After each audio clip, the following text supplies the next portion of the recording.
So we're done. My 16 years at Arden Properties building their systems from the ground up reduced to a single sentence. We can hire 4 junior engineers for your salary. Elliot Warner, the new CTO, smirks as he slides the termination notice across the conference table. His designer glasses catch the fluorescent light, and I want to smash them into his face. I'm Nathan Cole, 52, Chief Systems Engineer, and after a decade and a half of keeping their empire running, they're cutting me loose like yesterday's news. The words hit like a sucker punch. My chest tightens, and for a second I can't breathe. 16 years, I wired their first network with my own hands, coded the tenant portal on late-night coffee binges. Built redundancies so tight their 50 properties across 3 states never missed a beat. And now I'm expendable.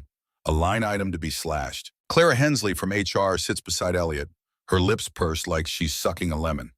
The severance package is generous, Nathan, she says, pushing a folder toward me. Generous. 6 weeks pay for 16 years of my life. I want to laugh, but my throat's too dry. My hands stay flat on the table, knuckles white as I stare at the folder. It's got my name typed in crisp font, like this was just another Tuesday for them. Elliot leans back, arms crossed, waiting for me to beg or explode. He's 39 with an MBA from some Ivy League school and a resume that screams corporate climber. He's been here 5 months, long enough to decide I'm too expensive, not long enough to understand what I do. He thinks he's won. The smug bastard probably rehearsed this moment in front of a mirror. I don't give him the satisfaction. Is that all I ask? Voice low, steady. My eyes lock on his, and I see a flicker of surprise. He expected a fight, maybe a lawsuit threat, something to justify his PowerPoint about streamlining legacy staff. Clara shifts in her seat, her pen tapping the table. Well, most people have questions, she says, like, I'm failing a script. Seems straightforward, I say, standing. My chair scrapes the floor loud in the sterile silence. I grab the folder, its edges sharp against my fingers, and walk out. The hallway smells of copier, toner, and betrayal. Colleagues glance up from cubicles, then look away like my termination's contagious. My boots echo on the polished tile as I head to my office. Former office. The weight of it sinks in. I'm not just losing a job. This was my life. Every server rack, every line of code, every 3 a.m. fix when the payment system crashed, I poured myself into this place. And they've gutted me without a second thought. In the parking garage, my truck's where I left it, a '98 Ford with rust spots and 100,000 miles. I toss the folder onto the passenger seat and grip the steering wheel. My reflection in the rearview mirror looks older than this morning, gray at the temples, lines deeper around my eyes. They didn't just fire me, they erased me. I start the engine, the familiar rumble grounding me. I'm not done, not by a long shot. But right now, the sting of their betrayal burns hotter than my anger, and all I can do is drive. The truck's engine hums as I pull out of Arden Properties' parking garage, the city's skyline blurring past my windshield. My hands choke the steering wheel, but my face stays stone cold. I don't curse. I don't punch the dashboard. The ache in my gut is a live wire sparking with every heartbeat. Yet I keep it caged. I'm Nathan Cole, 52, and after 16 years of loyalty, they've carved me out like a bad tattoo, but I won't let them see me bleed. I navigate Rochester's streets on autopilot, the radio silent. My mind's too loud for music. At a red light, I notice the severance folder on the passenger seat. It's corner bent. I want to torch it, but instead I shove it into the glove box, slamming it shut. The sound echoes in the cab, sharp and final. Keep moving, I tell myself. That's what men do when the world kicks them down. Back home, the house is quiet. Lydia's still at her shift at the hospital. I drop my keys on the kitchen counter, the clink too loud in the stillness. The fridge hums and I pull out a beer, the cold glass biting my palm. I don't drink yet. Just hold it, staring at the label like it holds answers. My reflection in the window shows a man I barely recognize, jaw tight, eyes hollow. The weight of Arden's decision presses against my ribs, but I don't let it crack me. I head to my office, a cramped room with a desk and a single lamp. My laptop sits there, lid closed. I don't open it. Instead, I grab a cardboard box from the closet and start packing. A worn notebook where I sketch system diagrams, a stress ball from a tech conference, a photo of Lydia and me at Niagara Falls, her smile brighter than the mist. Each item lands in the box with a soft thud, like dirt on a coffin. I don't linger, I don't reminisce, I just move. The beer's still in my hand, untouched, as I step onto the back porch. Lake Ontario stretches out its surface, catching the last of the daylight in copper streaks. I sit on the steps. The wood creaking under me, the air smells of damp earth and pine. I twist the bottle cap off the hiss, breaking the quiet. But I only take a small sip. It's bitter like the truth I'm swallowing. My phone buzzes in my pocket. Evan Holt, the database guy I hired a decade ago. His text reads, "Team's freaking out. What happened?" I stare at the screen, thumb hovering, then lock it without replying. I can't explain this yet, not when it feels like a blade still lodged in my spine. The lake ripples, and I focus on that, letting the rhythm steady me. I'm not calm, I'm hollowed out, the kind of empty that comes when trust shatters. But I don't yell. I don't call Lydia to vent. I just sit the bottle sweating in my grip and let the silence do its work. The pain's there, raw and gnawing, but I'll carry it like I've carried every other burden without breaking. Tomorrow I'll figure out what's next. For now, I watch the lake and breathe each inhale a quiet defiance against the people who thought they could erase me. The lake's shimmer fades as night creeps in, and I'm still on the porch steps. The beer bottle now warm in my hand. The silence wraps around me, heavy, pulling me into memories I'd rather dodge. I'm Nathan Cole, 52, and Arden Properties' betrayal has ripped open a wound I didn't know I carried. Sitting here staring into the dark, I can't help but drift back to the days when this job felt like a calling, not a noose. 16 years ago, I was a scrappy 36-year-old fresh off a consulting gig in Buffalo. Simon Tate, Arden's owner, sat me down in a diner, his coffee mug stained with lipstick from the waitress. "Build me something solid, Nathan," he said, his voice gravelly with ambition. "Something that'll outlast us both." I nodded, my pulse racing, and shook his hand. Back then, Arden was a small outfit, 3 apartment buildings, a clunky desktop, and a dial-up modem that screeched like a dying cat. I worked nights in a basement office, wiring servers, coding tenant databases. My Metallica t-shirts soaked with sweat. Lydia would drop by with takeout from the Chinese place on Elm Street, her laughter cutting through my focus. "You're gonna make this company a giant," she'd say, kissing my forehead before heading home. Those early days were raw electric. I debugged code while Simon chain-smoked, ranting about expansion plans. When the first tenant portal went live, he slapped a 20 on my desk. First round's on me. We celebrated at a dive bar, the jukebox blaring. Springsteen, Arden grew 10 buildings, then 20. My systems kept pace, handling leases, maintenance, payments, all seamless.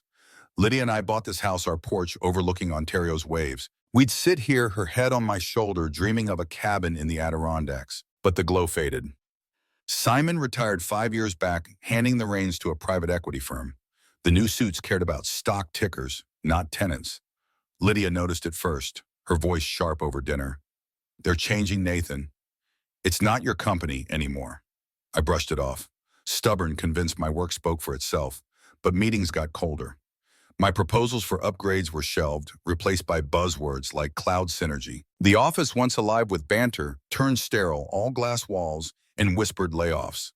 Lydia's kisses grew rare, her eyes heavy with worry. Somewhere along the line, I stopped noticing how quiet our evenings had become. Now the past and present collide like a slow-motion wreck. Those late nights, that pride in building something lasting, it feels like a lie. Arden didn't just fire me. They erased the man who poured his soul into their success. The lake's dark expanse mirrors the ache in my chest, a dull throb of regret for believing loyalty meant something. I set the bottle down, and its glass clinking against the wood. The memories sting, but they also sharpen me. I'm not the kid who shook Simon's hand, nor the fool who ignored the signs. I'm a man with scars, and this wound won't be the one that breaks me. I stand the night air cool against my skin and head inside. Whatever comes next, I'll face it with eyes wide open. I step inside from the porch, the house's stillness amplifying the churn in my head. The clock ticks past midnight. But sleep's a stranger tonight. I'm Nathan Cole, 52, and Arden Properties' betrayal has me replaying the months before they cut me loose, searching for the cracks I missed. The memories from earlier sting. But now I see the signs, subtle, insidious warnings I ignored, too bullheaded to admit. The ground was shifting beneath me. Last fall, things started feeling off. Elliot Warner, the new CTO, breezed into Arden with his tailored suits and Silicon Valley jargon. He'd call strategy sessions, but my inbox stayed empty. No invites. I'd hear about them later. catching snippets from Evan Holt over coffee in the break room. Elliot's pushing for off-the-shelf software, Evan said. Once his brow furrowed, I shrugged, figuring my custom systems built to handle Arden's 50 properties were untouchable. But the omission gnawed at me like a loose bolt in an engine. Then came the new hires. 3 kids fresh from college, laptops plastered with startup stickers. They trailed me during system walkthroughs, scribbling notes, asking basic questions about my code's architecture. Their enthusiasm felt forced. Their eyes glazed when I explained the failover protocols. I mentioned documenting the setup to Clara Hensley in HR. Sounds costly, she replied, her smile tight, flipping through a spreadsheet. Maybe next quarter. I let it slide, too focused on keeping the systems humming to push back. The consultants were another red flag, slick types from a firm in Manhattan. They'd swarm the office toting iPads and throwing around terms like digital transformation. I'd sit through their pitches, explaining why their generic platforms wouldn't mesh with my tailored infrastructure. They'd nod, then ignore me, their reports landing on Elliot's desk instead of mine. Once I overheard one say, Cole's setup is over-engineered, too much legacy. My jaw clenched, but I kept quiet, thinking my track record would shut them up. Lydia saw it clearer than I did. Over meatloaf one night, she set her fork down hard. They're boxing you out, Nathan, she said, her voice low, urgent. You're the only one who gets that system, and they hate it. I laughed it off, cutting another bite. They need me, Lyd. No one else can keep it running.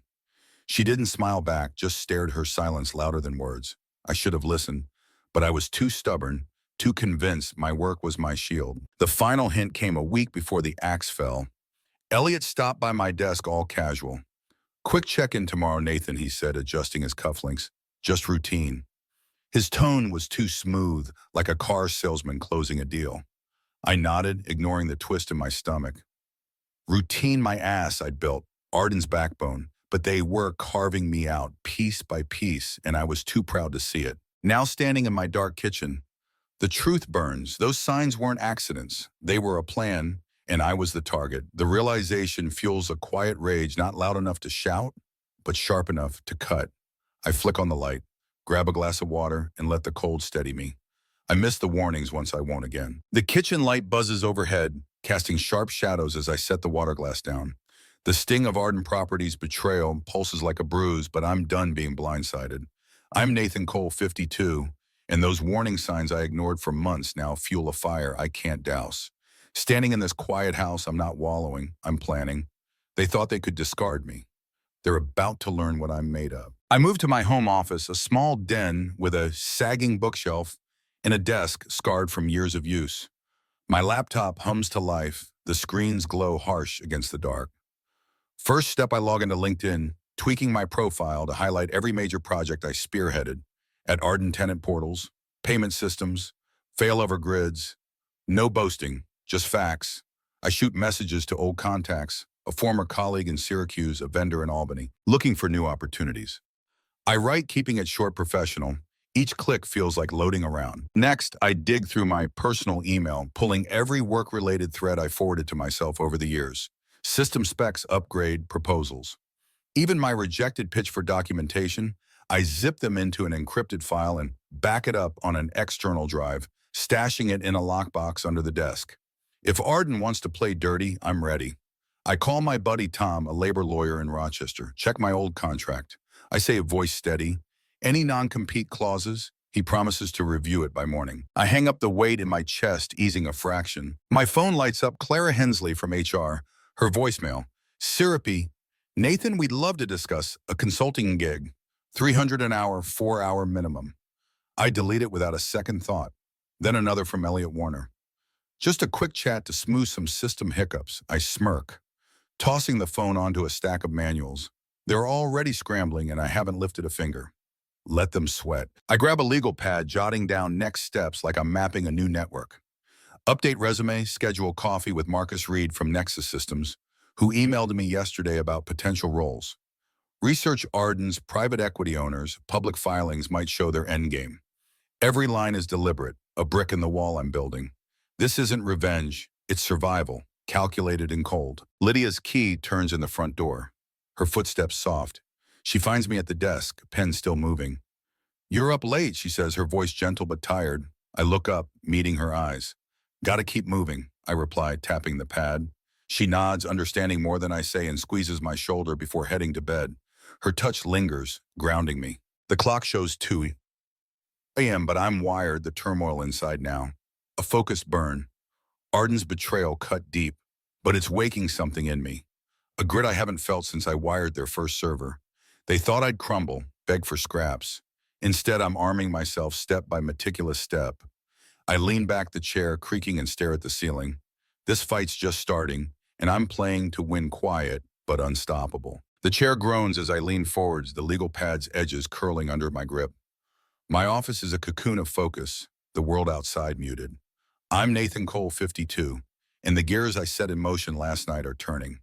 Arden Properties' betrayal lit a fuse, and my quiet planning is about to uncover a truth that shifts the ground beneath me. The fight I'm waging isn't just personal, it's a war I didn't see coming. My laptop pings a new email from Evan Holt, the database admin I mentored years ago. The subject line is blank, but the attachment, a zipped folder labeled internal, makes my pulse kick up. I open it, and a series of forwarded emails spills onto the screen, each one a dagger. They're from Elliot Warner to Arden's board, time-stamped 9 months back. Cole's infrastructure is a liability. One reads, "We can save $15 million annually with younger talent and standardized platforms." Another colder. "His custom systems are a bottleneck. He's entrenched himself deliberately." My jaw locks, teeth grinding.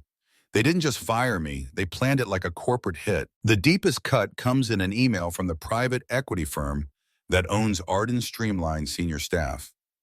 Before the sale, it instructs Cole goes first to signal efficiency. Sale, my stomach twists. They're prepping to flip Arden to a bigger fish, and my 16 years of work were just collateral damage to juice their profits. I lean back, the room spinning, as the scope of their scheme snaps into focus. This wasn't about cost cutting. It was a calculated purge to dress up the books. I save the emails to my encrypted drive, hands steady, despite the rage boiling inside. My fingers hover over the keyboard, itching to confront Elliot, but I stop. No outbursts, no reckless moves. I print the damning threads. The printers hum, a grim soundtrack. Each page lands in a neat stack, evidence of a conspiracy. I was too loyal to suspect. I tucked them into a manila envelope, sealing it with a slow, deliberate press. Evan's message includes a note. "Found these digging through archives. Thought you should know." I don't reply, not yet. My mind races, piecing together the board's faces, their fake smiles, at last year's holiday party. They toasted my invaluable contributions while plotting my exit. The betrayal burns hotter now. A molten core of fury, but I channel it, letting it sharpen my edges. Lydia's asleep upstairs, unaware of the bomb I've uncovered. I pace the office, the floorboards creaking under my boots. The turmoil inside is a storm. Anger at their deceit, shame for my blindness, resolve to make them pay. I grab a post-it scribble. Meet Marcus Reed ASAP, to remind myself of the Nexus Systems lead. This evidence changes everything. It's not just about proving my worth. It's about exposing their game. The clock ticks toward 3 a.m., but I'm alive with purpose. Arden thought they could bury me in their spreadsheets, but they've handed me a weapon. I slide the envelope into my lockbox. The click of the latch. A promise. My heart pounds, not with fear, but with the clarity of a man who's done playing nice. They drew first blood. Now it's my move, and I'm coming for them. The lockbox snaps shut, sealing the damning emails, but my blood's still racing. I'm Nathan Cole, 52, and Arden Properties' conspiracy has lit a fire I can't douse. The pre-dawn quiet amplifies my focus as I pace the office. The sting of their treachery, now a blade I'm sharpening. They plan to erase me for profit, but I'm not just fighting back. I'm setting a trap to let them hang themselves. I sit at my desk, the post-it with "Meet Marcus Reed ASAP" glaring under the lamp. Next Systems, Arden's rival, wants to talk, and I'm ready to listen. I draft an email to Marcus, keeping it crisp. "Available for coffee tomorrow. Let's discuss opportunities. Send." The whoosh of the message feels like cocking a rifle. I lean back, picturing Elliot Warner's smug face when he realizes I'm not crawling back. My phone vibrates. Clara Hensley again. Her voicemail, desperate. "Nathan, we're offering $600 an hour for consulting. Please call." I delete it. A grim smile tugging at my lips. Then Elliot's number flashes, his message clipped. "Systems crashing. Need your expertise. Urgently." I don't respond. Their panic is my leverage. I know Arden's infrastructure, every server, every protocol, and without me, it's a house of cards in a windstorm. I type a polite reply to Clara. Appreciate the offer, but I'm exploring other paths. I hit send, knowing it'll make them cocky, thinking I'm still in their orbit. I'm not. I'm orbiting something bigger. I pull up Nexus's website, skimming their portfolio. 30 properties hungry to scale. Marcus's email hinted at needing a robust system, one I could build from scratch. That's my play. Join Nexus, create something better, and watch Arden's empire choke on its own shortcuts. The thought sparks a quiet thrill. Not vengeance, but justice. Lydia stirs upstairs, her footsteps faint. I don't wake her. This battle's mine for now. I grab a fresh notepad, sketching a timeline. Meet Marcus, negotiate terms, maybe leak those emails to a trade journal, if Arden pushes me. Each stroke of the pen is deliberate, like laying tripwires. Evan Holt texts, payment portals deadboards. Freaking, I don't answer, but the news fuels me. Their chaos is proof, my trap's working. They're unraveling without my hand on the wheel. The turmoil inside me is a tight coil, anger and resolve braided together. I'm not the man who trusted Arden's empty promises. I'm a strategist, now playing chess. While they fumble checkers, I stand stretching my shoulders, the ache from hours at the desk, a reminder I'm still in the fight. Outside, the first gray light of dawn creeps over the lake. It's calm, a stark contrast to the storm in my chest. I pour a mug of coffee, the steam curling like a signal flare. Arden thought they could gut me and walk away clean. But I've baited the hook in my silence, my refusal to save them. My pivot to Nexus, they'll overplay their hand, and when they do, I'll be ready. The mug's warmth steadies my grip as I sip, eyes fixed on the horizon. This isn't about settling scores, it's about showing them what happens when you underestimate a man who built your world. The coffee's gone cold in my mug, but I'm wired, standing at the kitchen counter as dawn breaks over the lake. I'm Nathan Cole, 52, in the trap I set for Arden. Properties is springing shut. Their betrayal carved a hole in me, but watching their house of lies crumble feels like justice, raw and unyielding. My silence has been their noose, and they're tightening it themselves. My phone buzzes, Evan Holt texting from the chaos. Entire systems offline, tenants raging, boards calling, emergency meetings. I read at my pulse, steady, and set the phone face down. Arden's unraveling just as I knew it would. Without my expertise, their patchwork of rookie engineers and bargain bin software is a ticking bomb. I sip this stale coffee, the bitterness matching the edge in my chest. By noon, the fallout hits the news. A local business blog posts Arden Properties faces tenant backlash over system failures. I skim it on my laptop, the screen casting a harsh glow. Missed rent payments, unprocessed maintenance requests, thousands of residents left in the lurch. Brighton Estates, their biggest client, is named their CEO. Gregory Vance quoted, "We're reevaluating our partnership." My lips twitch, not a smile, but close. Their empire's cracking, and I didn't lift a finger. Clara Hensley's email arrives next, marked urgent. Nathan, name your price for a week's consulting. We're drowning. I delete it. The cursors blink, a silent rebuke. Then Julian Tate. Simon's son calls, his voice shaky. We messed up, Nathan. Come back, full salary bonus. Anything, I let it go to voicemail. The beep cutting him off. Their desperation is a symphony, each note proof of their miscalculation. I head to the porch, the lake now glinting under a high sun. The air's crisp, carrying the scent of cut grass. My mind churns the turmoil, a tight knot of satisfaction and scars. Arden's collapse isn't just business, it's personal. A reckoning for every late night. I gave them every solution they took for granted. I'm not gloating, but I'm not grieving either. They chose this. Evan sends another update. Hired a crisis firm for $5 million, still no fix. I picture Elliot Warner, his polished facade crumbling. Barking orders in a boardroom gone quiet. The private equity sharks circling Arden must be livid. Their sale plans torpedoed by a system they didn't bother to understand. I grip the porch railing, the wood rough under my palms, and let the moment sink in. Lydia steps out, her nurse's scrubs, wrinkled from a long shift. Heard about Arden on the radio. She says, eyes searching mine. You're doing? I shake my head. They did it to themselves. She nods her hand, brushing my arm, a silent anchor. The weight of the past month's anger, doubt, resolve settles, not gone, but manageable. I turn back to the lake, its waves relentless. Arden's downfall is public now. Their scheme exposed not by my hand, but by their own arrogance. I didn't need to leak those emails or shout their sins. I just stepped aside and let gravity work. The horizon stretches wide, and for the first time in weeks, I breathe without a fist in my chest. They're finished, and I'm just getting started. The lake's waves lap steady as I stand on the porch. Lydia's touch still warm on my arm. I'm Nathan Cole, 52, and Arden Properties. Collapse is a fire I didn't start but won't mourn. Their betrayal slashed deep, but the weight of it is lifting, replaced by a clarity that cuts like a blade. I'm done with their world, and it's time to sever the last thread tying me to their wreckage. My phone hums against the railing. Elliot Warner's name on the screen, his fifth call this week. I answer, voice flat. What? His tone is frantic and no trace of his old swagger. Nathan, we're bleeding clients. One day of your time will pay anything. I let the silence stretch, picturing him sweating in his corner. Office, you made your call, Elliot. I say each word deliberate. I'm not your fix-it guy. Don't call again. I end the call, block his number, and feel a knot in my chest unravel. No second chances for snakes. I turn to the horizon, the midday sun carving sharp shadows across the water. Yesterday, I met Marcus Reed at a diner off Route 104. He leaned across the table, coffee in hand, and said, "Your work at Arden was gold. Build us something better at Nexus." I signed the contract. Chief Systems Architect, 30%, raise full benefits. His handshake was firm, his eyes steady, no corporate double talk. I'm not just hired, I'm valued. Lydia steps back out, holding a mug of tea, her hair loose from its bun. You okay, she asks, voice soft but probing.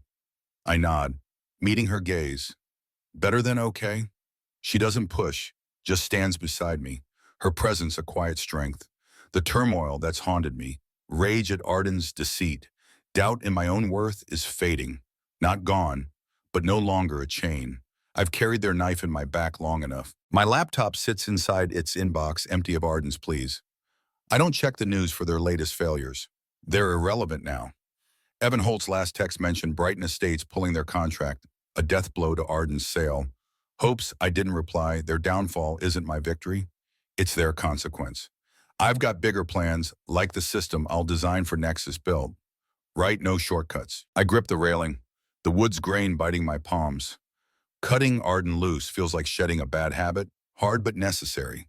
I don't need their apologies or their money. I needed this moment standing here choosing my path over their chaos. The lake glitters its vastness, a mirror to the space opening inside me. Room for something new. Lydia sips her tea, her shoulder brushing mine. What's next? She asks, a spark in her eyes. Everything I say and mean it. The contract, signed, the past buried. I'm not the man who begged for scraps or trusted empty promises. I'm Nathan Cole, and I'm walking away, head high into a future. I'll forge with my own hands. The wind kicks up carrying the scent of open water, and I let it wash over me, clean and final. The wind off Lake Ontario carries a bite as Lydia and I stand shoulder to shoulder, her tea mug steaming in the crisp air. I'm Nathan Cole, 52, and cutting Arden Properties loose has left me lighter, the scar of their betrayal. Now a marker of what I've overcome. The horizon stretches wide, and I'm not just standing here. I'm building again, piece by deliberate piece, on my own terms. 6 months into my role at Nexus Systems, I'm shaping a new future. My office overlooks downtown Rochester, a corner space with a view of the Genesee River. I'm designing a property management platform from scratch. Scalable, documented, bulletproof. My team, a mix of seasoned coders and eager newbies, huddles around whiteboards debating load balancers over deli sandwiches. I train them myself. No secrets, no single points of failure. Marcus Reed stops by weekly grinning. You're rewriting the game, Nathan. His trust fuels me, a far cry from Arden's backstabbing suits. At home, Lydia and I have found our rhythm again. We hike trails near Canandaigua on weekends, her laughter echoing through the pines. Over breakfast, we sketch plans for a Colorado road trip. Rockies, campfires, no emails. She's my anchor, her faith in me, a quiet fire that never dimmed, even when I doubted myself. The turmoil that once choked me, fury at Arden's deceit, fear of being obsolete, has settled into resolve, a bedrock I'm building on. I've started mentoring too. I wrote a free guide on system architecture, posted it online for local colleges. A kid from our right emailed last week. Your framework changed how I see coding. Mr. Cole, I saved that message, a reminder that my work matters beyond paychecks. It's not about ego, it's about leaving something solid, something that lasts. Arden's gone quiet. Their name barely a whisper in industry circles. Evan Holt mentioned they're selling off assets, their grand sale to private equity, dead in the water. I don't check up on them. That chapter's closed, its lessons carved deep. Loyalties earned, not owed, and value speaks louder than titles. I'm not haunted by their ghosts anymore. I'm too busy forging what's next. Evenings find me on the porch, a bourbon in hand, the lake's expanse, a canvas for reflection. The man who slaved for Arden, who ignored the warning signs, is gone. In his place is someone tougher. Clearer, unafraid to start over. The ache of betrayal lingers, but it's fuel now, driving me to build better. Live fuller, I glance at Lydia, her silhouette soft against the dusk, and feel a peace I'd almost forgotten. I'm not perfect. Some days the weight of starting over presses hard, but I'm here standing tall, crafting a legacy that's mine. To anyone reading this, when life guts you, what do? Do you cling to the wreckage or build something stronger from the ashes? I chose the latter. Tell me, how would you rise? Your story matters, and I'm listening.